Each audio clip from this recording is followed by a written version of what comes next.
இவ்வளவு நாள் வெயிட் பண்ணிட்டீங்கல்ல, இன்னும் ஒரு 3 நாள் மட்டும் வெயிட் பண்ணுங்க. உங்க லைஃப்ல நீங்க நினைக்கிற அந்த பாசிட்டிவான சேஞ்ச் கண்டிப்பா வரும். இந்த வீடியோல நான் எந்த ஹேஷ்டேக்ஸும் யூஸ் பண்ணல, நான் எந்த கேப்ஷனும் ஆட் பண்ணல, தம்ப்நெயில் கொடுக்கல. இந்த வீடியோ யாருக்கு மென்ட் ஃபார் இருக்கோ அவங்களுக்கு மட்டும் தான் இந்த வீடியோ போய் சேரும். எஸ், நீங்க ரொம்ப நாளா வெயிட் பண்ணிட்டு இருக்கீங்க இந்த ஒரு விஷயம் நடந்துராதான்னு. Give yourself just 3 days of time. அந்த கடவுளுக்கோ இல்ல இந்த யூனிவர்ஸ்க்கோ வெறும் 3 நாள் மட்டும் டைம் கொடுங்க. கண்டிப்பா நீங்க நினைக்கிற அந்த பாசிட்டிவான ஆன்சர் கிடைக்கும். வாட் இஃப் கிடைக்கலனா அப்படிங்கிற ஒரு கேள்வி வருது இல்ல, தயவு செஞ்சு நம்புங்க, கிடைக்கும்.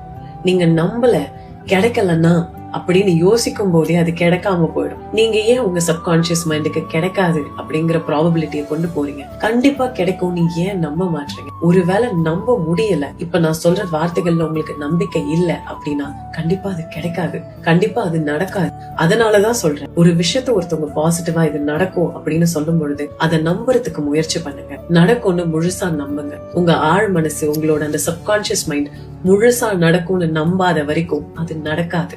ஒருவேளை நீங்க முழுசா நடக்கும்னு நம்பினீங்கன்னா கண்டிப்பா இந்த 3 நாள்ல நீங்க நினைக்கிற அந்த விஷயத்த பத்தின ஒரு நல்ல ப்ராக்ரஸ் நடக்கும். அப்படி நடக்கலனாலும் பரவாயில்ல, this is not meant for you அப்படின்னு சொல்லிட்டு அடுத்த ஸ்டெப்ப தைரியமா எடுத்து வைங்க. உங்களோட டைம் அண்ட் எஃபர்ட்ட வேற ஒரு இடத்துல போடுங்க. கண்டிப்பா அது நடக்கும். உடனே நான் இப்ப சொல்லிட்டேங்கிறதுக்காக நடக்கலனாலும் பரவாயில்லன்னு வெயிட் பண்ணீங்கன்னா உங்க சப்கான்சியஸ் மைண்ட் அதை தான் நம்பும். சோ நடக்கும்னு